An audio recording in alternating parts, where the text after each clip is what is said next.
এখানে আমি যখন জুমার নামাজে আসি, অংশগ্রহণ করি, স্বাভাবিকভাবে আমাদের সদস্যরা বিভিন্ন জায়গা থেকে আসেন। তো এই উপলক্ষে আমাকে যে সমস্ত মেসেজগুলো আমি সাধারণত দিই, এরা নিয়মিত বয়ান তো হচ্ছেই।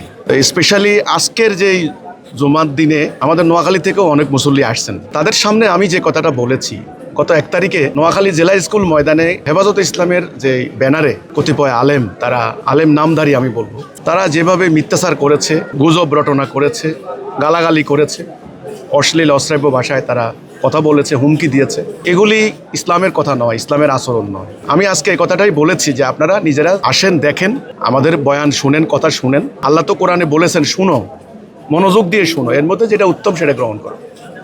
আমরা তো কাউকে বাধ্য করছি না যে হিজবুত তৈরিতে যোগ দিতে হবে, এমন তো কোনো মানে নেই। আমাদের মসজিদ সবার জন্য উন্মুক্ত।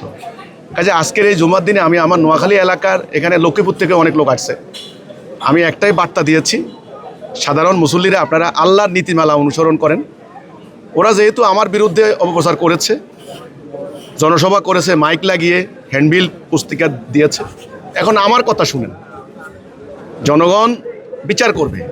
আমার বিরুদ্ধে ওনারা অভিযোগ করেছেন, ভালো কথা, আমি আসামি ওনাদের হিসাবে, তাহলে জনগণ এখন বিচারক, তাহলে জনগণ তো আসামির কথাও শুনতে হবে।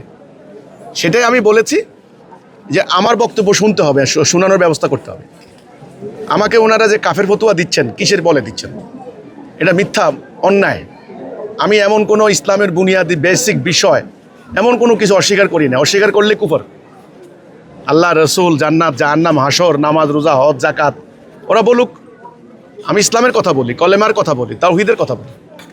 কিছু কিছু ব্যাপার আছে ওনাদের সাথে আমার কনসেপ্টে মিলে না, সেগুলো শরীয়তের মাসলাগত ব্যাপার।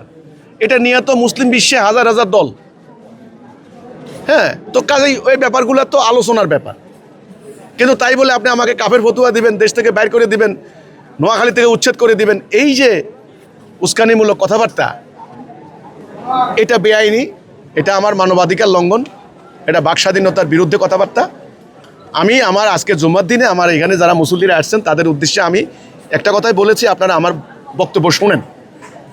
যদি আপনারা দেখেন কোনো জায়গায় আমি ভুল করেছি, তাহলে আপনারা আমাকে মেনশন করেন, আমি ঠিক করে নেব।